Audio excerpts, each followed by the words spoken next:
सदैव वस्त्र पवित्र रखे, शरीर को पवित्र रखे। ये पशुओं जैसा आचरण करने वाले भजन नहीं कर सकते। ये जो कहते हैं ना भजन में मन नहीं लगता, पवित्रता चाहिए। अब ऐसे पशु की तरह शौच हो लिए, उठे चल दिए, ऐसे नहीं।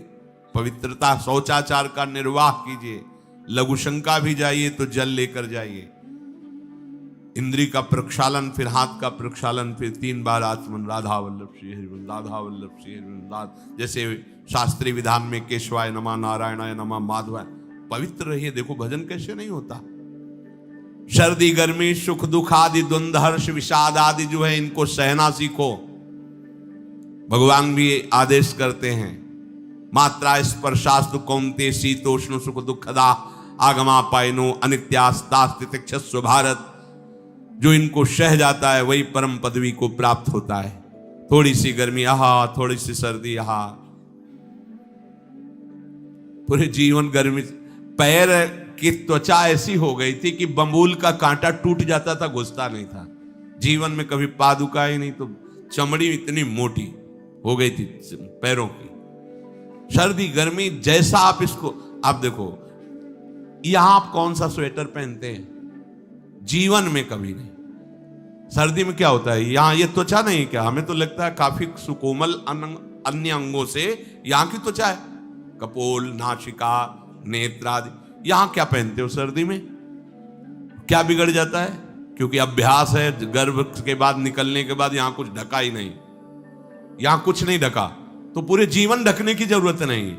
और अगर पूरे अंगों में न ढका होता तो पूरे जीवन ढकने की जरूरत नहीं। जो जंगल में दिगंबर महापुरुष रहते थे गंगा के किनारे, कितने, तो उनको क्योंकि अभ्यास, और हमने अभ्यास किया कपड़े लत्ते का, तो अभ्यास, हमने अभ्यास किया एसी रूम का, अभ्यास किया गीजर से नहाने का, वो अभ्यास किया 3 काल गंगा स्नान, वो अभ्यास। कुछ फर्क नहीं पड़ा इस जड़ शरीर में। इसको जैसे रखो। तो सहने का अभ्यास, यदि माया से मुक्त होना है तो सहने का अभ्यास रखो। ये जरा में ओह बहुत गर्मी, ये नहीं उपासक। गर्मी है ठीक है, शरीर का धर्म है, तो इंद्री में ताप लग रहा है, ठीक है, राधा राधा राधा। आप कहोगे प्रवचन करने से नहीं होता। कभी बिजली नहीं रखी इस दाम में, कटवा के रखे थे? बिल्कुल नहीं। जितनी देर होश रहा, आंख का हाथ से पंखा कर लिया, नहीं तो बस राधा राधा राधा। जो मिला मांग के खाया, कुछ आसन पे लेट। प्रवचन ही केवल नहीं रहे, अब तो जैसे जोई जोई प्यारो करे सोई मोहि भावे। नहीं, जानबूझ करके अपने शरीर को अधीन नहीं करना चाहिए। सुविधाओं की अधीनता, तुम भोगता नहीं, सुविधाएं तुम्हें भोग रही हैं।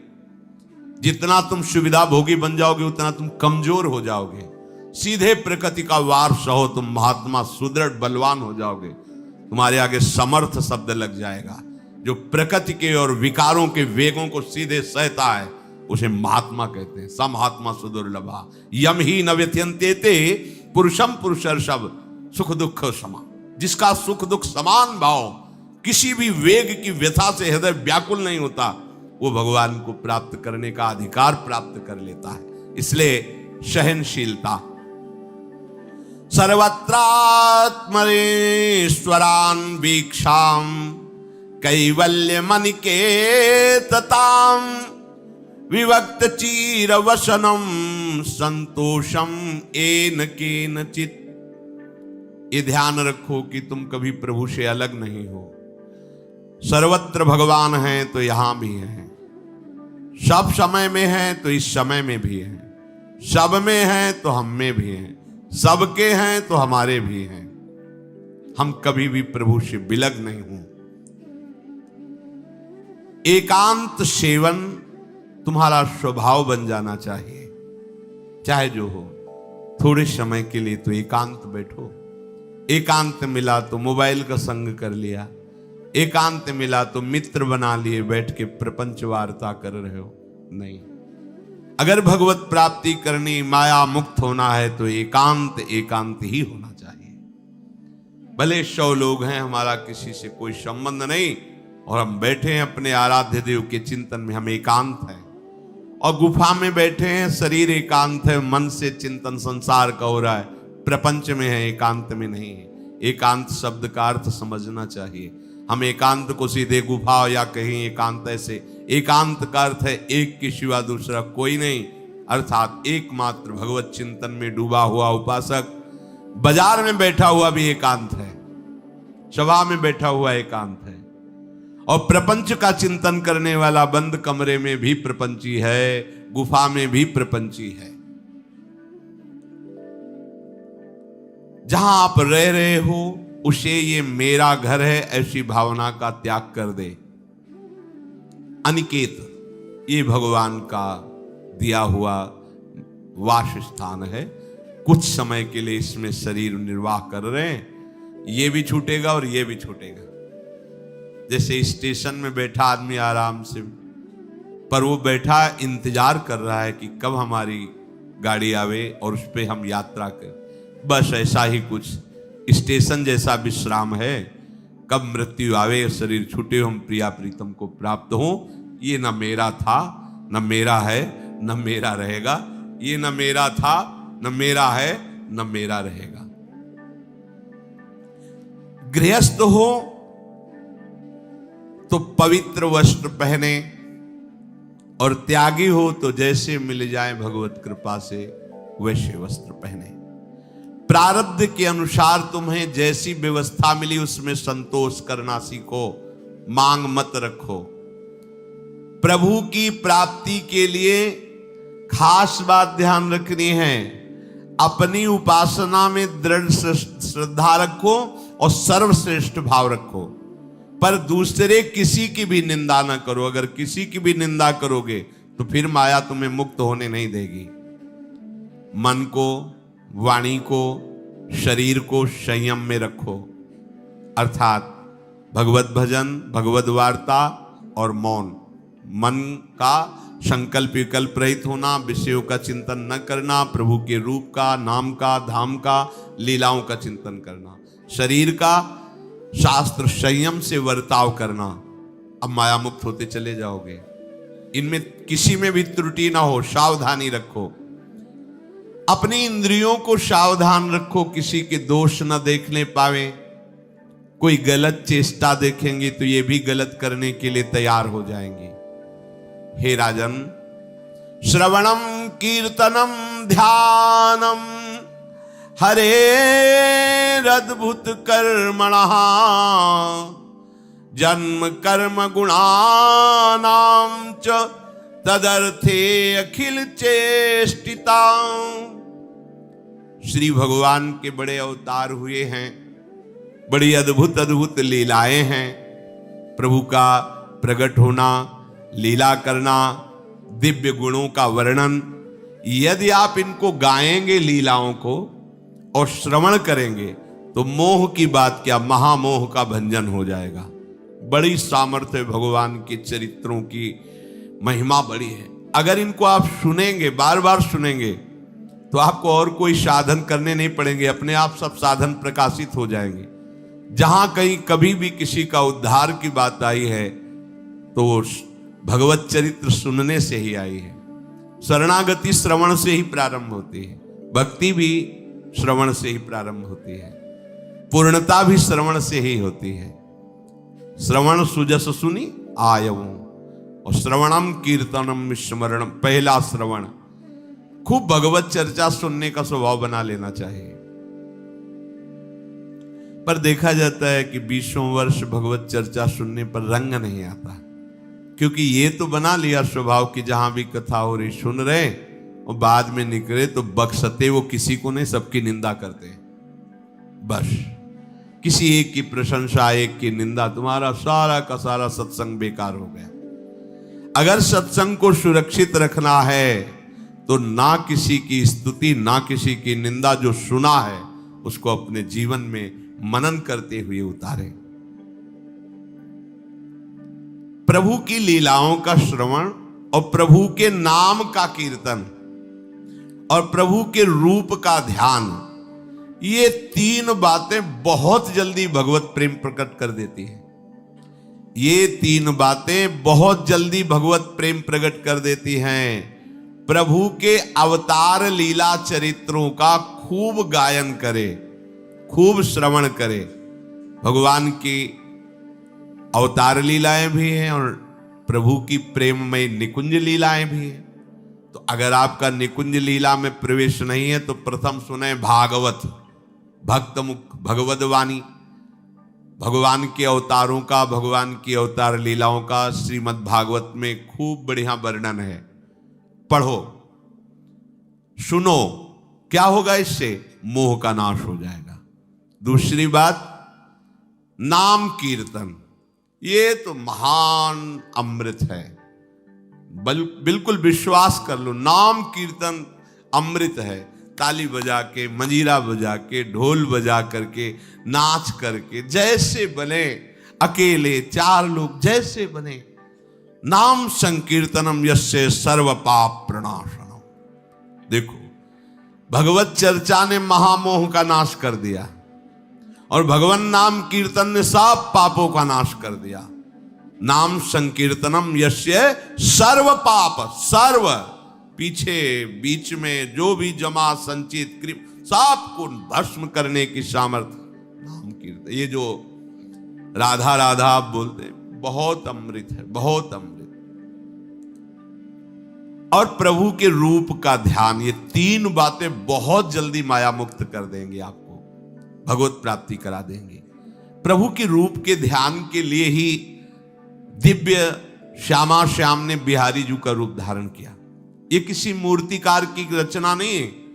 श्री राधा रमण जी सरकार, राधा वल्लभ लाल जी महाराज, श्री बाके बिहारी लाल जी महाराज, ये साक्षात प्रगट ठाकुर है। प्रिया प्रीतम हमारी दृष्टि में सामर्थ्य नहीं कि देख सके, वो तो हरिवंश नेत्रों से देखे जाते हैं। निकष कुंज ठाड़े भये भुजा परस्पर अंश, श्री राधा वल्लभ मुख कमल निरख नयन हरिवंश। हरिवंश नेत्र प्रकट हो जाएंगे, आश्रित जन हो, चिंता की बात नहीं। पर ये जो रूप प्रकट है, इसके ध्यान में तो तुम्हें कोई श्रम नहीं करना। बिहारी जी महाराज, राधा वल्लभ जी महाराज, राधा रमण जी महाराज, भर नेत्र देखो और अपने नेत्र के कैमरा से खींच लो फोटो।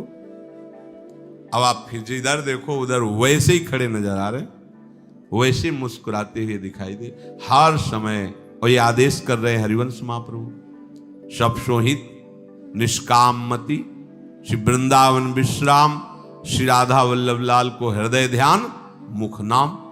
राधा वल्लभ लाल का ध्यान करो और राधा वल्लभ श्री हरिवंश बोलो तो तुम्हारी मति निष्काम हो जाएगी, तुम्हें अखंड वृंदावन वास मिल जाएगा। प्यारे जो तुम्हें प्यारे लगने लगेंगे। ये तीन बातें आपको निश्चित भगवत प्राप्ति करा देंगे। इष्टम दत्तम तपोजप्तम वृत्तम यच्चात्मनः प्रियम, दारान श्रुतान गृहान प्राणान यत् परस्मै निवेदनम। जो भी तुम्हारे द्वारा यज्ञ दान तप अथवा जप सदाचार, ये सब प्रभु को अर्पित कर दो, अविनाशी हो जाएगा। प्रभु को अर्पित कर दो जो भी तुम्हारे द्वारा होता है। हे प्रियालाल, आपकी प्रसन्नता के लिए। फिर दोबारा कह रहे हैं, स्त्री पुत्र घर जीवन और अपने प्राणों का मोह त्याग करके, प्राणों का मोह त्याग कर। यहां पूरा समाज वैसे ही सब बैठा है हृदय में। देखो, जिस मार्ग में चलना उसे समझो। अंदर से केवल प्रिया प्रीतम में ही हमारी अहमता ममता होनी चाहिए। प्रभु सच्चिदानंद श्री कृष्ण चंद्र जी को अपना प्राण प्रीतम मानने के लिए ये जितनी जगह आप अपनापन किए हैं समेटना पड़ेगा। सबकी ममता ताग बटोरी, मम पद मन ही बांध बर डोरी। लाडली लाल के लाडले तो कोई बिरले दिखाई देते हैं, प्रिया प्रीतम के जन तो कोई बिरले दिखाई देते हैं। नहीं धन बल, परिवार बल, बुद्धि बल, वही घसल करके चले जाते हैं। अरे यहां तप बल भी काम नहीं करता, और बल तो जाने दो। यहां हारे को हरे नाम, हार गए, गले पड़ गए। गले पड़ जाओ, बढ़िया, इसी जन्म में कल्याण हो जाएगा। गले पड़ जाने का मतलब, जैसे कोई गले पड़ रहा हो तो उसका मतलब समझते हो? मारो, पीटो, गाली दो, भगाओ। नहीं भागे, वो गले पड़ गए। बोले अब क्या करें, गले ही पड़ गए, अब क्या करें। ऐसे ही पूज्य श्री स्वामी राम सुखदास जी महाराज कहते, श्री कृष्ण के गले पड़ जाओ भैया, इसी जन्म में तुम्हारा कल्याण, भगवान के गले पड़ जाओ।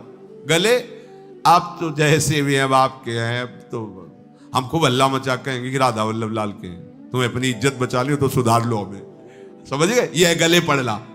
हाँ कहावत, लंबा तिलक लगाएंगे और जय राधा वल्लभ लाल की बोलेंगे, और आपके लायक तो हम हैं नहीं।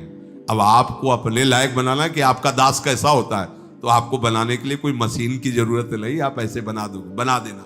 अब आपके गले पड़ गए, आप ही हमारी इज्जत हो, आप ही हमारे जीवन हो, अपनी इज्जत संभालनी हो तो हमें संभाल लेना। वो संभाल लेते हैं, वो मच्छर को ब्रह्मा बना देते हैं, घोर पापी को ब्रह्म ऋषि बना देते हैं, उनके लिए कोई दुर्लभ बात नहीं। पर जब तक अहंकार है तब तक उनकी तरफ से ये प्रोसेस शुरू नहीं होता। जब हार गया और गले पड़ गए, फिर वो बड़े बड़े महात्माओं के द्वारा भी बंदनीय हो जाते हैं। यदि इसी जन्म में भगवत प्राप्ति करनी है तो ये काम तो आपको बड़ी जल्दी कर लेना है। जहां जहां हमारी ममता है उसे प्रभु के चरणों में लगानी ही पड़ेगी। चूक करोगे, वही ममता की डोर मन को घसीट लेगी और अगले जन्म का विधान बना देगी। यदि आपको इसी जन्म में भगवत प्राप्ति करनी है तो सबकी ममता ताग बटोरी, मम पद मन ही बांध बर डोरी। एवं कृष्णात्मनाथेषु मनुष्येषु च सौहृदम परिचर्यां चोभयत्र महत्सु नृषु साधुषु। और ये सब सहजता पूर्वक तब हो जाएगा जब किसी संत महापुरुष का आश्रय ले लोगे। जिन संत महापुरुषों ने अपने समर्पण के प्रभाव से, भजन के प्रभाव से सच्चिदानंद भगवान श्री कृष्ण को अपनी आत्मा के रूप में साक्षात्कार कर लिया है, यदि उनसे प्रेम हो जाए, संतों से प्रेम होना संतों से बड़ा कठिन है। अभी कोई मुस्कुरा के तुमसे कह दे कि कई दिनों से हम तुम्हें देख रहे थे या देख रही थी, बस तुम्हारे मन को कोई निग्रह विग्रह करने की जरूरत नहीं, वो घसीट जाएगा। वो बड़े भाग्यशाली हैं जिन्होंने संतों से प्रेम किया। यहां कह रहे हैं ये जितनी बातें बताई गई, दया, तितिक्षा, मौन, मनोनिग्रह, इंद्रिय निग्रह, परिवार की ममता का त्याग, भगवान से अपनापन, भागवत धर्म का प्रादुर्भाव होना, ये एक साथ सब हो जाएंगे। केवल तुम्हें गुरु चरणों से प्रेम हो जाए, संत चरणों से प्रेम हो जाए, क्योंकि उन्होंने सच्चिदानंद स्वरूप भगवान कृष्ण को अपने प्रेम बल से अधीन कर लिया है। यदि परोपकारी संत जनों से हमारी प्रीति हो जाए तो हमारा स्वभाव बदल जाएगा। संतों से प्रीति है, ये तुम्हारे स्वभाव से परिचय मिलेगा। क्या? परस्परानुकथनम पावनम भगवद्यशः मिथो रतिर्मिथस्तुष्टिर निवृत्तिर्मिथ आत्मनः। जब संतों से प्रेम हो जाता है तो स्वभाव बन जाता है क्या? भगवत चर्चा करने का। अपने लोग जब नई अवस्था में तो भिक्षा के लिए चले और आगे संत मिल गए, 2-2, 3-3 घंटे धूप में खड़े भगवत चर्चा हो रही, नीचे धूल जल रही, ऊपर से सूर्य ताप है और खड़े 2-2, 3-3 घंटे चर्चा हो। शाम की किसी बात पर छिड़ गई तो ये शास्त्र 12-1 रात्रि के बज रहे, वो प्रसंग पूरा और उसका निर्णय, रात दिन उसी की चर्चा। स्वभाव बदल जाएगा, कुछ और अच्छा नहीं लगेगा। परस्परानुकथनम पावनम भगवद्यशः, परम पवित्र करने वाले भगवान की बातें वो परस्पर करने लगते हैं। यदि संतों से प्रेम नहीं तो जहां दो मिलेंगे वहां संसार की वार्ता होगी। संत प्रेमी जब मिलेगा तो भगवत चर्चा होगी। ये पहचान है परस्परानुकथनम पावनम भगवद्यशः। आपस में इकट्ठे होकर नाम कीर्तन करना, भगवत चर्चा करना। पर मिथो रतिर, जो प्रपंची लोग हैं उनसे उनका संबंध नहीं होता। मिथस्तुष्टि, जो भोगी लोग भोगों में सुख प्राप्त करते हैं, उपासकों को उसमें नहीं। जब भगवत चर्चा होती तो ऐसी तृप्ति होती, 1 घंटा चर्चा हुई, आनंद मगन हो गए, आहा आज हमें प्रभु का यश सुनने को मिला, आज भगवत भक्त का संग, हृदय पावन होने लगता है। आध्यात्मिक शांति का अनुभव उन्हीं उपासकों को होता है जो प्रपंच वार्ता न करके परस्परानुकथनम पावनम भगवद्दशा